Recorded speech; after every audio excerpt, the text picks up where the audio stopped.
Good morning. Thanks for checking in. Remember back when I was kept saying that I wasn't interested in connecting with a new guy, that I was perfectly fine. I could handle everything myself. I had to do everything in the house, take care of the finances and everything when my husband was sick because he couldn't even feed himself. I was used to handling everything and I can do that. So I don't need to have a guy around.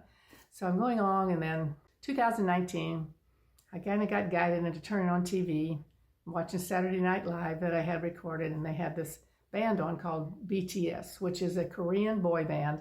And when I talk about being a 78-year-old teenager, that was the beginning of the whole thing. I watched those guys, and I fell in love with them, and I was consumed with them. I watched probably 3 or 4 hours a day. I mean, I would watch all night, not all night, but I'd go to bed and probably do at least an hour of watching their videos. They have a whole bunch of videos of their life and things. So you get to where you feel like you know them. But anyway, I was watching. I mean, they're 20 years old, but they're beautiful. They're very pretty boys. And K-pop is a big deal in the Korea, in the Asian area where they have a lot of these bands.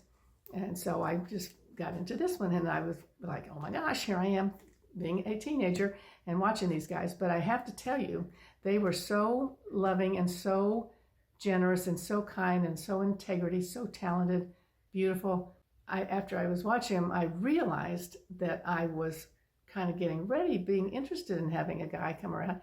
And I realized that what they did is they moved me into my heart. And I didn't realize that I hadn't been in my heart for all this time. I was married for 50 years, and I said my husband was my absolute best friend. However, I didn't even know what love felt like. I mean, really. So these guys, I was 74 years old at that time, and these guys moved me into my heart and completely changed my life so that I was willing to even look at another guy. And then my whole new adventure started.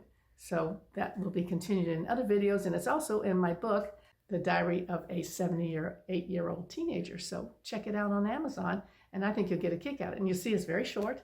You can read it really fast, 2 hours, real quick, but it's got a lot of tips in there about getting back into the dating world if as a senior, 60 and up, or it doesn't matter what age. But I mean, I have friends in the 90s. I've got a 92-year-old friend who's got a boyfriend, and and I met my guy when I was 78 and he was 81, and we're just like teenagers. So it's entirely possible. So if you're interested, get the book and also follow my videos that are going to be coming up soon to talk about more of those kinds of stories. Thanks for checking in. Bye.